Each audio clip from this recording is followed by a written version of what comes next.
കപ്പൽപ്പടയെ സജ്ജമാക്കി ഇറാൻ. കടലിടുക്കിൽ ബോംബ് പൊട്ടിച്ച് ഇറാനികൾ. ഹോർമൂസ് കടലിടുക്കിൽ ഇറാന്റെ നാവികാഭ്യാസം തുടങ്ങിക്കഴിഞ്ഞു.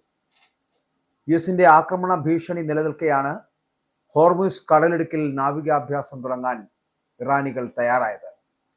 മേഖലയിലെ യുഎസ് നാവിക വ്യൂഹത്തിനുള്ള മറുപടിയായിട്ടാണ് ഇറാൻ റവല്യൂഷണറി ഗാർഡിന്റെ നേതൃത്വത്തിൽ ഇത്തരത്തിലുള്ള നാവികാഭ്യാസങ്ങൾ ഇപ്പോൾ അവിടെ നടത്തുന്നത്.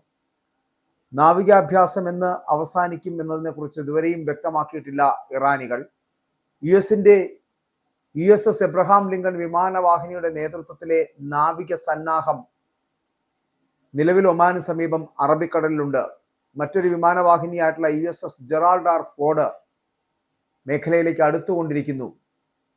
അങ്ങനെ വലിയ സജ്ജീകരണങ്ങൾ അമേരിക്ക തയ്യാറെടുപ്പുകൾ നടത്തുമ്പോൾ അതിനെ പ്രതിരോധിക്കുവാൻ വേണ്ടിയിട്ട് യുഎസിന്റെ ആക്രമണ ഭീഷണി നിലനിൽക്കുന്ന സാഹചര്യത്തിൽ സ്വാഭാവികമായിട്ടും ഇറാനും അത്തരത്തിലുള്ള നാവികാഭ്യാസങ്ങൾ നടപടികൾ സ്വീകരിക്കുമെന്നുള്ള കാര്യത്തിൽ തർക്കമില്ല.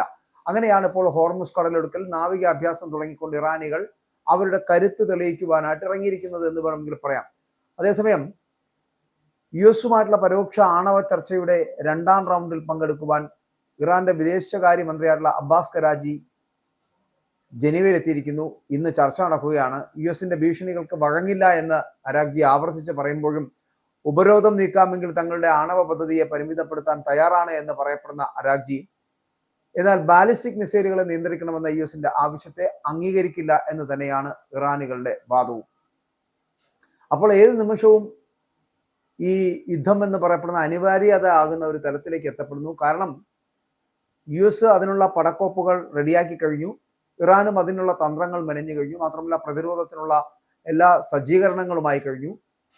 എന്നാലും ആണവ ചർച്ചയുടെ 2ാം റൗണ്ട് എന്ന് പൂർത്തിയാകുമ്പോൾ ഇത് പരാജയപ്പെടുകയാണെങ്കിൽ യുദ്ധം അനിവാര്യതയാണ് എന്നുള്ള കാര്യത്തിൽ തർക്കമില്ല. അതിന്റെ ഒരുക്കങ്ങളാണ് ഈ ഹോർമുസ് കടലിടുക്കിലും അറബിക്കടലിലും ഒക്കെ നടന്നുകൊണ്ടിരിക്കുന്നത് എന്ന് വേണമെങ്കിൽ പറയാം. അതേസമയം ഇപ്പോൾ ഇറാന്റെ തീരത്തിനടുത്ത് അമേരിക്കൻ പടക്കപ്പലുകൾ എത്തിക്കഴിഞ്ഞിരിക്കുന്നു. അമേരിക്കൻ പടക്കപ്പലുകൾ ഇറാൻ തീരത്തിന്